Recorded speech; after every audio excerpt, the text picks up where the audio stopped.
Good day guys. Ito po yung ating water pump. Ang tawag po dito ay 12 volts diaphragm water pump. Ginagamit po sa mga pressurized washer tulad ng car wash system, yung mga portable aircon cleaner. Mabibili nyo ito sa TikTok sa halagang 300 pesos. Murang-mura na yan sa iba, mga nasa 350 hanggang 400. So, doon ako order ngayon sa TikTok. Saka mabilis lang yung kanyang delivery. So, mga 2 to 3 days. Minsan 2 days nandiyan na yung aking in-order. So, gagamitin natin to sa probinsya, sa deep well. Kung kakayanin nito ng deep well o kakayanin nito ng deep well, paganahin yung tubig o mailalabas niya yung tubig galing sa deep well by inserting yung kanyang pinaka-hose. So, wala tayong gagamitin na ibang materials kundi ito lang.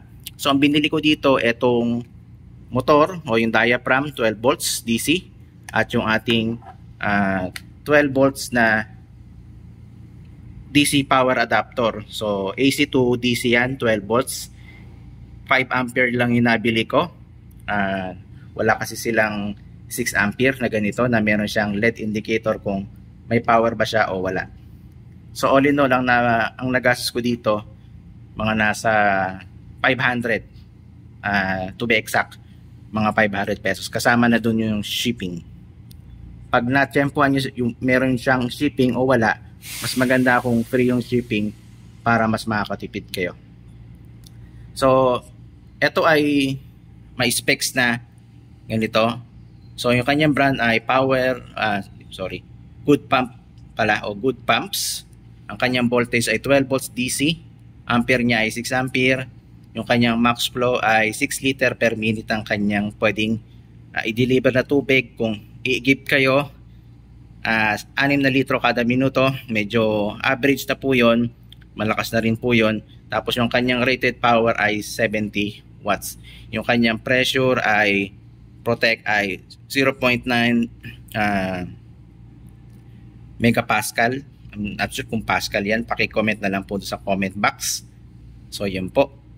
So, ang inlet nito ng tubig, eto, pag nakaharap sa inyo, yung kanyang pinaka-label o sticker, eto, nakadirekta yan sa ating water inlet source.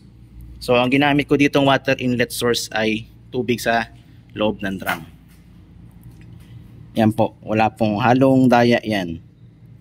So, nasa drum. Ang ginawa ko dito, yung pabigat niya sa dulo, nilagyan ko siya ng nut na ewan ko, mga 1/4 yata yan o 3/8 ang laki. Basta kasya yung kanyang nut sa hose. Tapos itong hose na to, ito ginagamit ng mga karpintero pang magle-level sila ng kanilang forma o poste o ano man, pader o beam. Tapos ito yung kanyang out, nasa kabila. So, testingin na natin kung gagana. Yung haba nung ating water source ay, ang alam ko, 4 na metro yan.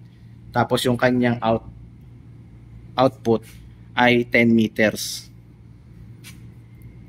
So, babalik rin lang natin yan para subukan kung gagana yung water pump. Tapos, sasaksak natin itong